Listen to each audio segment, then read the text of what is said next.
भाई, मुंगेरी लाल के हसीन सपने देखने में कौन मना करेगा। 14 तारीख को ये पेटकुनिये गिरेंगे और ऐसा गिरेंगे कि 2-4-10 दिन इनको उठ नहीं होगा। राजद प्रमुख तेजस्वी यादव के बयान पर केंद्रीय मंत्री गिरिराज सिंह ने कहा, उन्हें मुंगेरी लाल के हसीन सपने देखने से कोई नहीं रोक सकता। 14 तारीख को इन लोगों की ऐसी दुर्गति होगी कि यह 10 दिन तक उठ नहीं पाएंगे। इन्हें अपनी पीठ थपथपाने से कौन रोक सकता है। जनता इन्हें वोट क्यों देगी। लोकसभा में विपक्ष के नेता राहुल गांधी के प्रधानमंत्री मोदी पर दिए गए बयान पर उन्होंने कहा, जिस तरह उन्होंने छठ पर्व पर हमारी माताओं बहनों को नाचने वाली कहा और फिर छठ को नौटंकी कहा, इसकी सजा उन्हें चुनावों में मिलेगी। नेहरू से लेकर मनमोहन सिंह तक सभी कहते रहे कि भारत के संसाधनों पर पहला हक मुसलमानों का है, लेकिन प्रधानमंत्री मोदी ने भारत की संस्कृति को पूरी दुनिया में स्थापित किया। यादव ने एक बार फिर घोषणा कर दी है कि 14 नवंबर के नतीजे आने के बाद 18 तारीख को शपथ ग्रहण का उन्होंने ऐलान किया है। भाई, मुंगेरी लाल के हसीन सपने देखने में कौन मना करेगा। 14 तारीख को ये पेटकुनिये गिरेंगे और ऐसा गिरेंगे कि 2-4-10 दिन इनको उठ नहीं होगा। जनता अब बिहार में जंगल राज फिर से नहीं लाएगा। लालू जी के रहते। क्या लगता है कि शपथ ग्रहण के जो ऐलान किया उनकी जीत का आज भी दावा कर रहे हैं और शपथ ग्रहण भाई, दावा करने में कौन रोकेगा। अपना पीठ अपने थपथपाने में कौन रोकेगा। अपने मनपुआ पकाने में कौन रोकेगा। जनता वोट देगी क्यों, ये तो बता दे।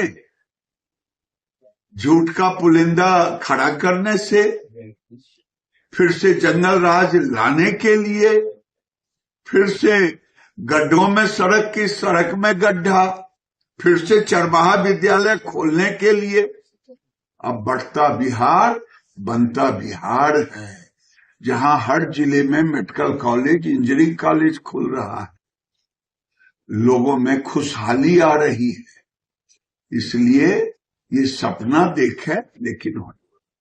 बिहार में डांस वाले के बाद राहुल गांधी द्वारा जो है योग वाले डांस पर विवाद खड़ा हो गया, इस पर लेकर क्या कहेंगे। वो कहते हैं रिमोट कंट्रोल वाले हैं मोदी। देखिए, राहुल गांधी, बिहार की जनता शरीफ है।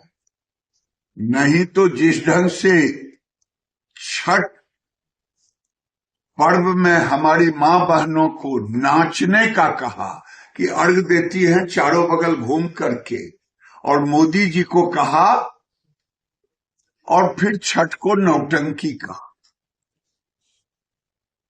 इसकी सजा तो उसे मिलेगी चुनाव में वोट के माध्यम से। कहते हैं प्रधानमंत्री एक भी योग का आसन करके दिखा दे तब कहें।